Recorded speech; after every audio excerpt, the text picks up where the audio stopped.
Hello, ఎలా ఉన్నారు? బాగున్నారండి? నేను చాలా బాగున్నాను. మీరు అందరూ బాగుండాలి మనస్ఫూర్తిగా కోరుకుంటున్నాను. ఈరోజు మా ఇంట్లో ఆర్డర్ వేసారండి చికెన్ కర్రీ వండమని. అందుకే chicken curry, liver fry, parotta చేశానండి. వాళ్ళకి చాలా ఇష్టము. పిల్లలు కడుపు నిండా తినడమే కదండి మనకు కావాలి.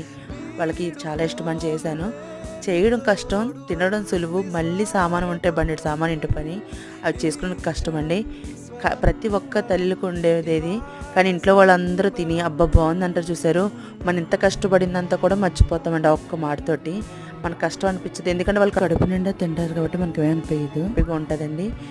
తర్వాత నేను నెక్స్ట్ అంట్లన్నీ శుభ్రంగా క్లీన్ చేసుకొని గ్యాస్ పై తుడుచుకొని మళ్ళీ అక్కడ గట్టవి తుడుచుకొని ముగ్గుగా వేసుకున్నానండి. ఎందుకంటే మార్నింగ్ మళ్ళీ మనం వంట చేసేటప్పటికి కొంచెం ఫ్రెష్గా ఉందనుకోండి, మనకు కూడా ప్రశాంతంగా ఉంటుంది. అదే చిరాకు ఉంటే మనకు కూడా మార్నింగ్ కూడా చిరాకుగా అనిపిస్తుంది. అవి వంట రూమ్ చూసేటప్పటికి నేను నైట్ మొత్తం క్లీన్ చేసుకొని ముగ్గేసుకొని